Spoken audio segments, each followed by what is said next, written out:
Hola, mi nombre es Gert Truman. Soy un hombre común. ¿Como ustedes? ¿Como sus familiares? ¿Como sus vecinos?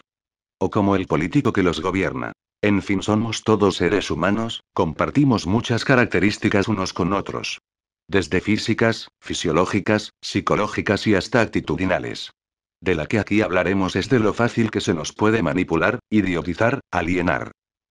¿Nunca se han preguntado cómo era todo antes de que existiera la televisión, la radio o el cine? ¿Antes de que existiera nuestra adorada democracia? ¿Antes de que un hombre pudiera votar y expresar sus ideales libremente? ¿Cómo era todo antes de que pudiéramos ser verdaderos librepensantes? Primero que nada, aunque así lo crean, esto no es del todo cierto. ¿Qué tipo de democracia es una en la que cualquier candidato a elegir no es más que un estafador disfrazado de monja? ¿Qué tipo de libertad de expresión es una en la que se nos manipula y se nos muestra solamente una parte de la información? La parte que a ellos les conviene, claro está. ¿De qué libre pensamiento podemos hablar cuando se nos prepara desde infantes para el gran oficio de dejarse manipular, de pensar, libremente, lo que ellos quieren que pensemos?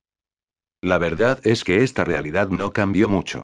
Antes de los primeros revolucionarios lo que el monarca decía se hacía. Hoy en día nadie sale a la calle con un decreto diciendo qué es lo que debemos creer y lo que no. En esta era, gracias a grandes pensadores, se logró extirpar gran parte de la ideología arcaica. Lamentablemente con la llegada del siglo XX nacen, en el seno de una sociedad cegada por el maravilloso cuento del capitalismo y consumismo, los medios de comunicación masivos. La querida escuela de Frankfurt adaptó las ideas filosóficas sobre el capitalismo a la empresa mediática. Lo increíble es que si bien la famosa escuela nació con la comunicación mediática poco desarrollada, es ahora, o hace unos años que se ven claramente las teorías que ellos planteaban. Para hacerlo sencillo pondremos en el lugar del dueño de las industrias, como había dicho Marx, a los dueños de los medios de producción o los emisores. En el lugar del obrero o del proletariado a nosotros, o los receptores. Ya en este comienzo podemos ver el concepto de estructura de Marx. La desigualdad entre el emisor y el receptor es notable y se puede ver en cualquier medio. Este emisor mantiene claro el límite y la diferencia entre clases. ¿Por qué?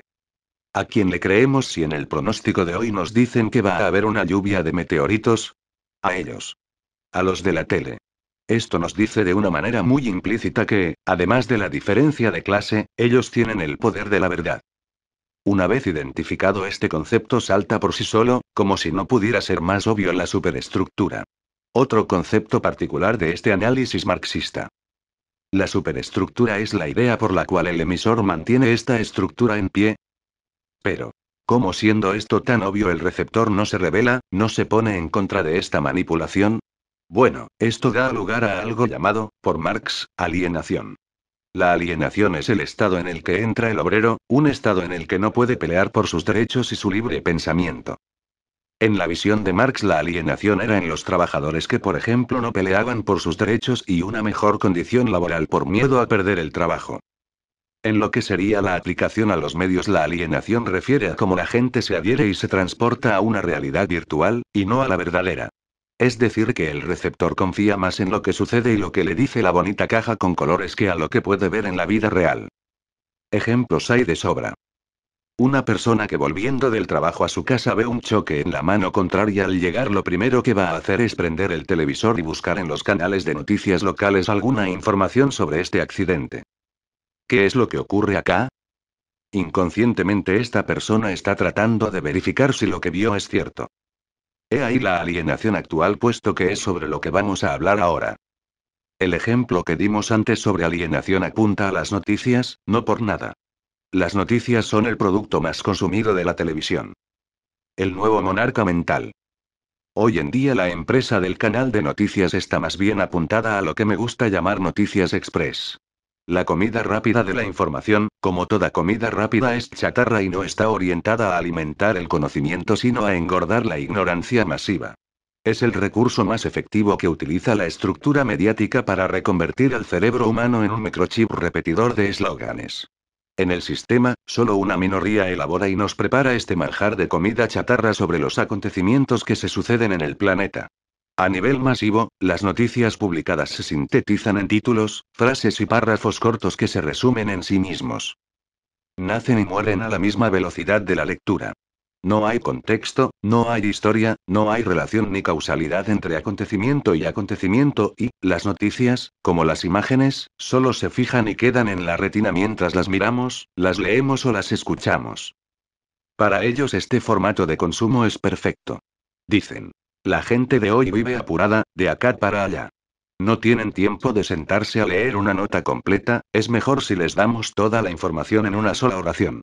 Para que estén enterados de lo que pasa. Lamento decirles que a veces hace falta un poco más que enterarse. Para poder discutir sobre un tema en particular que se debate en un tribunal hace falta más que saber solamente lo que me dijo una oración, un encabezado o un comentario del locutor por la radio. Y el gran público, el demandante masivo de información express, se acostumbró a asimilar información suelta sin por qué ni para qué y sin analizar ni reflexionar sobre su autenticidad y origen. Y la información rápida, nivelada y manipulada a escala global, creó un mundo a su imagen y semejanza. El mundo de los opinadores compulsivos, programados por los eslóganes sueltos de estas noticias. Y como emergente lógico, la función de la reflexión y el análisis, que debería ser natural en el ser humano, fue reemplazada por el comentario sin sostén, y por la especulación con los rumores. Hay una primera explicación técnica.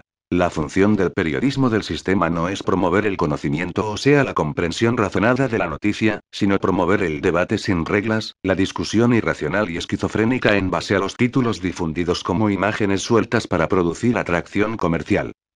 Y se llega al milagro buscado. El público masivo, el alienado programado, consume esta información rápida de la misma manera que consume música y espectáculos. Hasta la vida misma, como si fueran simples hamburguesas de McDonald's. Esa sensación de libertad sin fronteras que les deja a los opinadores compulsivos la información de consumo rápido les permite, con total impunidad, criticar o juzgar casi cualquier cosa sin tener información ni elementos fundantes de análisis sobre lo que se discute. Este es el resultado deseado por los manipuladores. Convertirnos en robots repetidores de frases y conceptos poco fundados. Mientras tanto, el sistema, gobiernos, bancos y empresas capitalistas, que financian a la estructura mediática antes mencionada, siguen depredando y haciendo negocios en el mundo real. De manera tal que, dentro de este esquema, no hay una identificación crítica con la noticia, un feedback entre emisor y receptor, sino una memorización de esta información rápida con la que nos bombardean los medios. Esto crea la atomización esquizofrénica, y logra, por ejemplo, que el receptor pase, sin ningún tipo de reflexión emocional o racional, de una noticia sobre la muerte de 200.000 personas en Haití, a otra sobre la última producción discográfica de un cantante de moda. Y este fenómeno explica, a su vez, la indiferencia de las mayorías frente a exterminios militares en masa de seres humanos indefensos como los de Israel en Gaza que, sin mediar la alienación mediática, producirían reacciones masivas contra los emisores. Este efecto se produce por una operación reduccionista con las noticias express. Por ejemplo, si yo titulo Israel está en guerra con Hamas, sin aclarar que Israel es la potencia agresora y Hamas el agredido, lavo las operaciones de exterminio del Estado judío de toda connotación genocida. Trasladada a cualquier otro plano, la función de las noticias sueltas, descontextualizadas y sin conexión entre sí está orientada a impedir que las mayorías a través del pensamiento reflexivo tomen conciencia de quién es el dominador y quién el dominado. En fin, esto fue solo una parte de algo enorme. Ya saben con qué ojo mirar la próxima vez las noticias y la información, entre comillas, que nos dan. Tomen todo con pinzas, y antes de debatir infórmense un poco más, porque si se fijan bien todos los canales van a dar, sobre la misma noticia, una versión bastante distorsionada y diferente. Y para terminar volvemos un poco a lo que decía la escuela de Frankfurt. La única forma de solucionar este capitalismo mediático es revolucionándonos y tomando los medios. Así que mandemos un saludo americano de un dedo a nuestros queridos manipuladores y pongamos los medios de comunicación en buenas manos. Muchas gracias.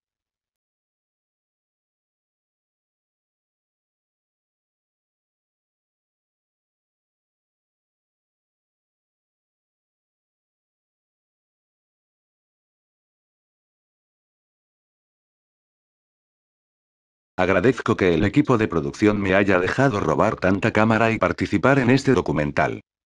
Pido disculpas por mi pronunciación, es que la máscara estorba el movimiento de mi boca y la salida de sonidos. Por esto mismo libero a los productores originales de cualquier juicio en cuanto a errores gramaticales. El guión estaba en perfecto estado. Fue toda mi culpa. Hasta la próxima.